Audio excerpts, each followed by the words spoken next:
Some of you may not know what this is. You see them less and less these days.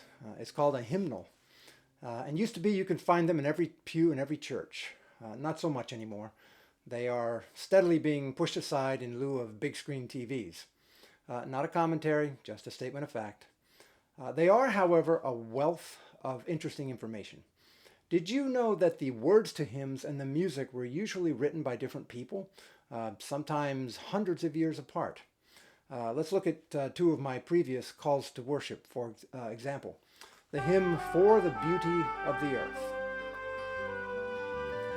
It uses the tune Dix, or Dix, named after William Chatterton Dix, who wrote it originally for the hymn As with Gladness Men of Old.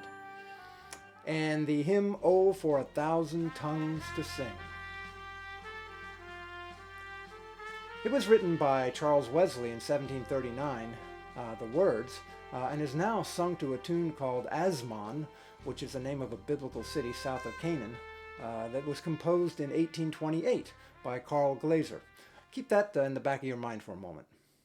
Horatio Spafford was an attorney living in Chicago in 1870 with his wife, son, and 4 daughters.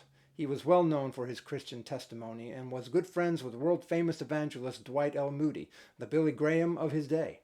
Spafford had considerable wealth, including many real estate holdings in Chicago.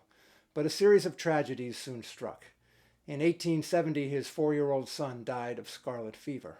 And a year later, in 1871, Mrs. O'Leary's cow kicked over a lantern, and the ensuing Great Chicago Fire destroyed most of his properties.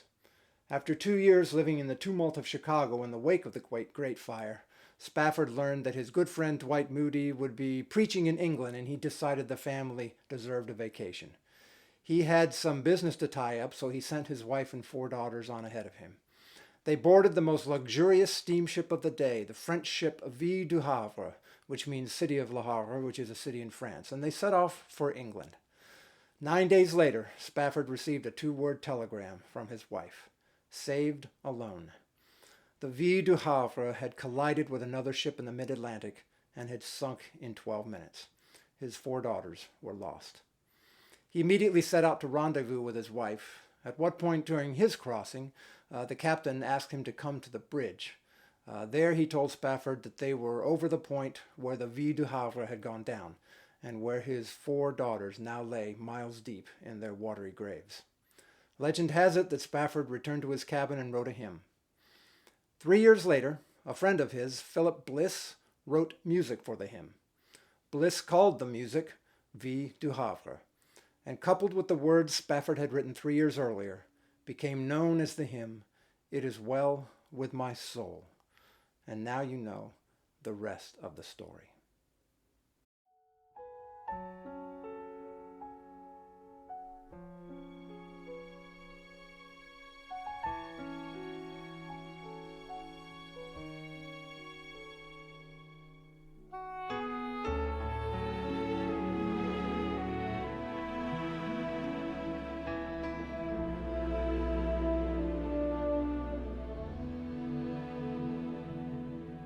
When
name.